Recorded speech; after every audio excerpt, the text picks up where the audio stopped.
If you guys want to be with a chance to win both the next generation consoles, then make sure you click the link in the description box down below to enter the HyperX Gaming Stream Team giveaway.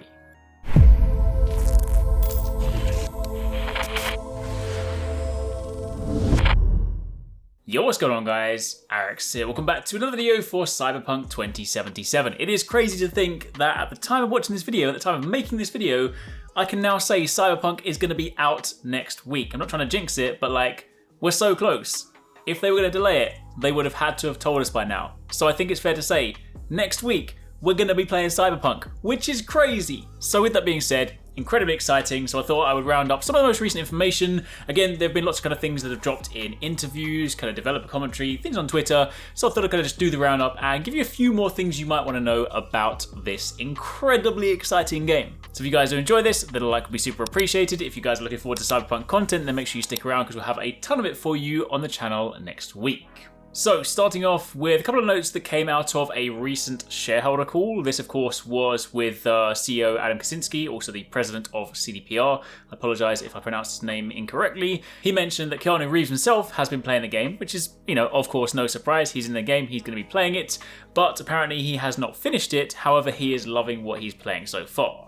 Outside of that, discussions then moved on to speak about the DLC, which was something that we initially were potentially going to hear about, pre-launch, but in light of some of the recent delays, everything has been pushed back. He said that the initial plan was to basically do this before release, but after the recent delay, we decided to wait for the release to provide gamers with the game and then start talking about future projects. This, of course, is incredibly interesting because it's already been previously announced that the game will have no less DLC than Witcher 3, which actually had 16 free add-ons and 2 fully fledged purchasable expansions, so it's fair to say the Cyberpunk journey is just about to begin. However, furthermore, he also said that the aforementioned Cyberpunk multiplayer mode, which you've spoken about in a couple of videos previously, will not be an add-on to Cyberpunk 2077. I think a lot of people kind of had this sort of confusion point.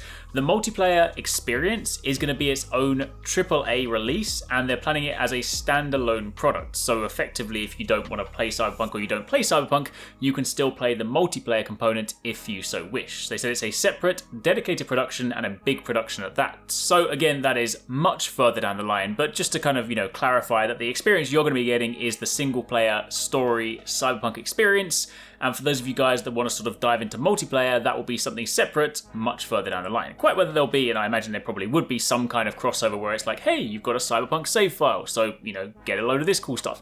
But anyway, that's just speculation.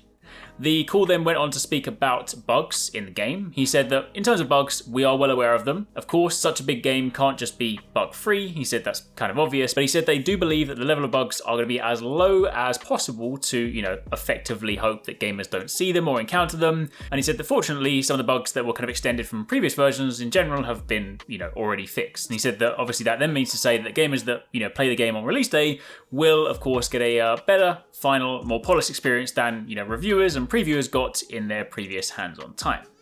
Additionally, when asked about the performance of the past generation consoles, he said the PS4 and the Xbox One are said to be surprisingly good when it comes to running the game. He did of course say, it is naturally a little bit lower on the kind of pros, but surprisingly good for such a huge world. So a little bit lower, but still very good is the answer. Basically, you're still going to be able to play and enjoy the game. Obviously, if you want the best experience, it goes without saying, you're either going to be going towards PC or the next generation consoles, but regardless, if you're playing on the old systems, you can still have a good time.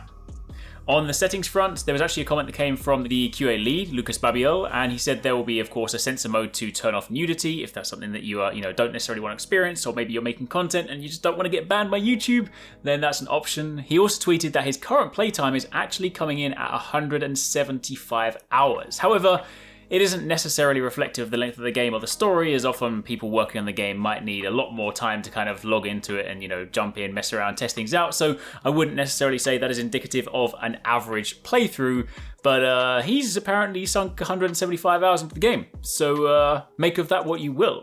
Also, with all the recent issues on Twitch with DMCA takedowns due to music, Cyberpunk, of course, have officially announced that they have a setting for the game, which is incredibly appreciated. They've basically prepared the setting whereby, if you're creating content or you're streaming, you can just disable copyrighted music. But the cool thing is, it doesn't just take out the music and then just leave you with this really awkward blank space where you would normally have some cool tunes. Instead, they will swap that tune out with something that is basically license free or applicable. Basically something that's not going to get your kneecaps taken out by the music companies. Outside of that, Reddit user CL60 has actually nicely laid together some of the release times, or all the release dates, across several time zones. So if you guys are wondering when you'll be able to get hands-on with Cyberpunk once you get your copy, then I'll throw this up on screen so you guys can take a look at it and basically kind of just work out what time it is you'll need to set your alarm, what time, in fact, let me know in the comments down below. You guys will be jumping in the second it's live, or do you value your sleep like me and you're just gonna wake up in the morning and then just enjoy the time? Anyway, that aside, to round it out, just a few more quick details that came out from some of the recent previews from some of the games journalists. One of them encountered a weapon which is a smart sniper that can quite literally home on a target and curve around a corner. We are familiar with some of the smart weapons, we've seen them in action before, where you basically don't need to aim, you just shoot and your bullet's gonna do the work for you, which is great, but having that attached to a sniper is incredibly potent. We of course touched on in the last video the tech sniper that can quite literally charge and shoot through walls, much like the Farsight in Perfect Dark. There's also a baseball bat with, in a kind of Saints Row way, there's a baseball bat with a dildo on it, which you get as a reward for one of the sex side quests. So if you want to run around with that and just slap people in the face with it, which I know some of you, a lot of you are probably going to do, then that is available. And for those of you guys wondering what happens when you die, basically you just reload from a checkpoint and you actually can't save during combat. So those are a few additional details. But for the time being, that's pretty much it. Of course, again, incredibly excited to play this game next week. I'm sure a lot of us have been kind of eagerly anticipating it. I just can't wait to sort of see how it actually pans out. You know, after waiting this long, it's going to be exciting to sort of see, you know, quite how it delivers. But regardless, if you guys are looking forward to the game, make sure you stick around, turn on those notifications, because we're going to have a ton of content for Cyberpunk. So yeah, you definitely don't want to miss it. And I'll catch you guys next week in Night City. Thanks so much for watching, guys. I hope you enjoyed that video. Don't forget, if you haven't already done so, you can join the HyperX Gaming Discord. We've got an awesome community over there with so many different channels for you to chat loads of different topics and different games. I'm in there, the team's in there. If you guys want to chat with us, find people to play with, it's just in general a great place to be. And of course, if you enjoyed this video, don't forget to turn on those notifications so you don't miss any of our future uploads.